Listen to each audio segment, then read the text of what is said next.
You are gonna love it in Mauritius when you go. It's a beautiful place, but it's also busy. Yeah, I heard they grow a lot of sugarcane that side, man. Didn't you know? They used to grow sugarcane to make sugar, but then the price fell internationally. So now they use sugarcane to make ethanol. Ethanol from sugarcane? Yes. Wow. Imagine that. How long is it and where does it go? What? The ethanol. What ethanol? From sugarcane. I don't understand you, man. No, Torrance, I don't understand you. You said the sugar prices fell, so now they use sugarcane to make ethanol. And now my question is, where does it go and how long is it?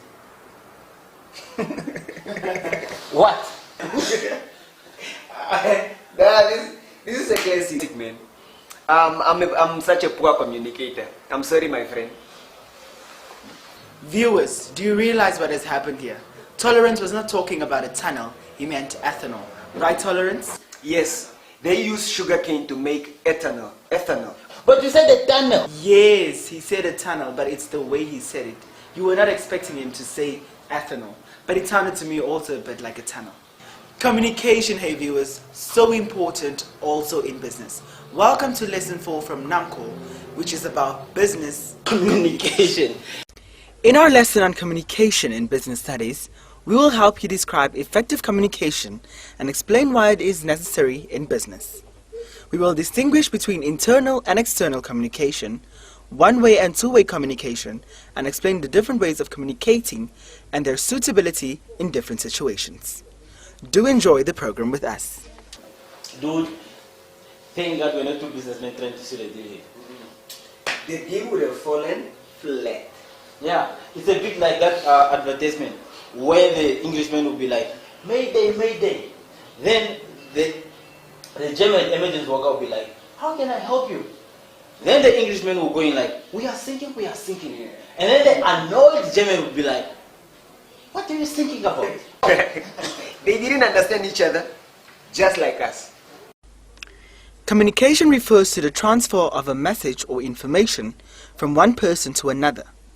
The message is sent, then received, understood, and acted upon. Effective communication is always important, but particularly in a business. Effective communication is a vital skill that managers in an organization should have.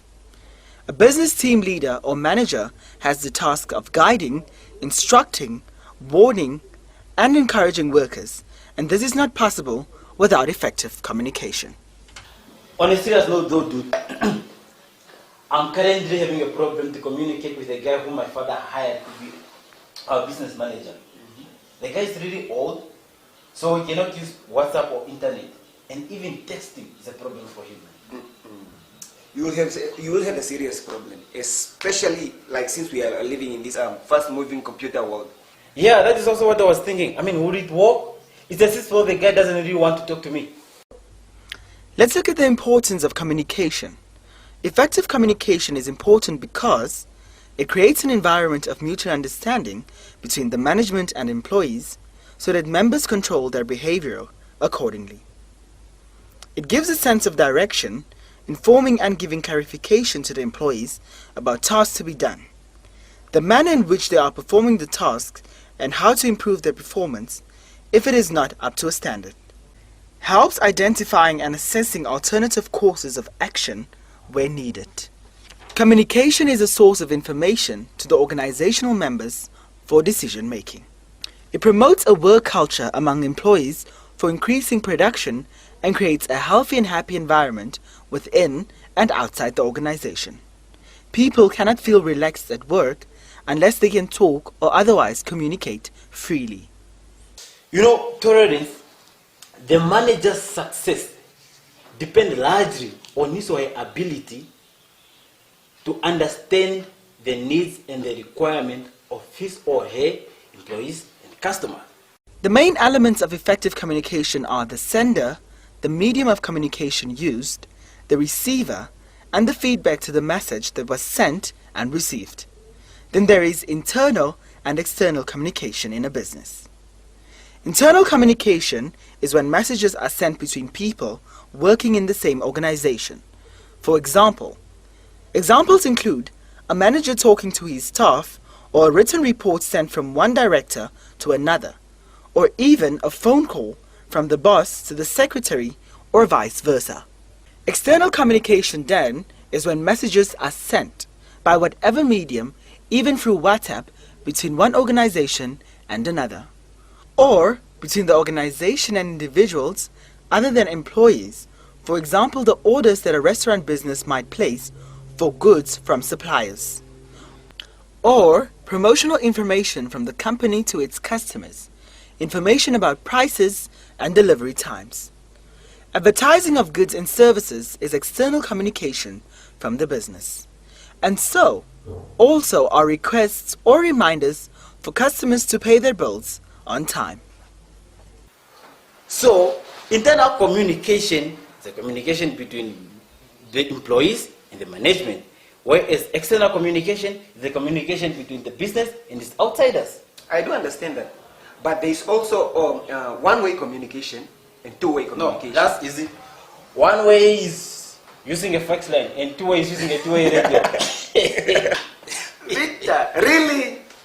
Viewers, Victor is not correct. One-way communication involves a message which does not call for or require a response. It does not provide the receiver of the message with a way to provide feedback. External communication can be and is usually one-way. Think about advertisements. The company offers a special and does not require customers to respond to it except to go and buy those items on offer. But the important thing to know is that it is the message that makes the communication one-way or two-way. For example, this instruction from the boss to a worker: please take these goods to the customers, or a written notice on the door reading, keep the door closed at all times, or do not smoke in this area. Anyway, forget about what I just said about fax line and two-way radio. It's whether the message can be responded into the same way as it was sent. It entirely depends on the message.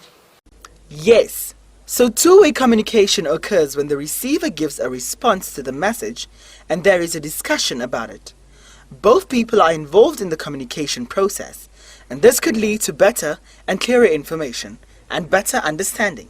For example, one person asking another, "How many hours did you work last week?" Or in a meeting where mutual discussion takes place. Wow, would you look at that? Now I do understand about two-way and one-way communications. Ah, me too. I also now see the importance of the business owner to lead their staff members to achieve the business goals. Oh, I guess the two of you also want to know more about the different ways of communication to find out which suits the best in different situations. Do you mean like verbal and written form of communication? Where is this guy? Yes, forms of communication like verbal or written. You want to know? Yes, please.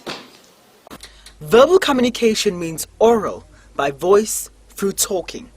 Verbal communication is where a sender of the message speaks to the receiver in conversation, either on the telephone, via Skype, or video conferencing and in meetings. They talk with a voice. It is an efficient way to communicate. Okay, of course, so written communication will be by hands, right? Yes, written communication includes using writing, and increasingly nowadays, it may involve the use of information technology. It may be writing of a memo at work, or reports, notices, faxes, and email, but also WhatsApp and SMS. These days, electronic digital media are recognized as an official medium of communication too. Written forms of communication is better to use when you need hard evidence or proof of the message being delivered, or when the message contains complicated information which might be misunderstood. It is cheaper to make copies and send them to many people instead of phoning each and every person. This, however, does not ensure immediate feedback to the message. Also, the language used may sometimes be too difficult for some to understand. There is also the risk with written forms of communication that people may not read it, such as when the written message is long or the receiver might lose interest. Yeah, so written and verbal form of communication then. There are also visual forms of communication. Visual communication is when information is illustrated using diagrams, charts, and videos. Sign language, when people communicate by using their hands, or everyday gestures and body language, is also a way of using visual communication. Visual forms of communication like posters and films can make the information more appealing and attractive to the receiver and the message clearer by illustrating it with charts or diagrams. Not everyone can interpret charts and diagrams, and the overall message might be misunderstood. There is also no feedback, and the sender of the message may need to use another form of communication to check if the message was received. So it has advantages and disadvantages. But which one is the best to use in a business? I guess one has to weigh the advantages and disadvantages before deciding on which type of method to commit to. Yes, it would depend on what you want to communicate. One has to select the most effective form for a situation. We can look at each one again. For example, verbal communication is an efficient way of communication. With large numbers of people at big meetings, however, there is no guarantee that everybody listens and understands the message. It is a fast way to communicate when immediate feedback is required. However, it is also more time-consuming when immediate feedback occurs than to use a written form of communication because one has to wait for the response. Information needs to be given out quickly. With verbal communication, there is personal contact. Body language of the speaker can help them to get the message across effectively. Verbal communication is inappropriate when an accurate and permanent record of the message is needed. That's true. That's why I always have to remember that with spoken or verbal communication, there is no record of what was said. It will always be one person's memory of the conversation against the other person. But even recordings are not allowed. I don't know why. Yeah. So it's not just about talking and scribbling a note. Communication is indeed a study on its own body. Indeed. I really have to remember all this. I see it's very important to remember when I'll be in business. Anyway, thank you so much, Mr. Presenter. Bang. Me and Jubadi, we are up for a push-up challenge. Just doing my job. Let me recap. Communication is the passing of information between the sender and the receiver. Communication is considered effective when it succeeds in evoking a desired response from the other person. One-way communication involves a message which does not call for or require a response, whilst two-way communication occurs when the receiver gives a response to the message so that there is a discussion about the information. Internal communication is between the management and employees, and external communication is where the business communicates with stakeholders outside the business. There are advantages and disadvantages to both, and the business person has to look at the purpose of communication in order to choose the best for the situation. That's our program for today. Thank you for having joined us for Lesson 4. We have one more lesson in the series, so please join us again tomorrow. Until then, goodbye.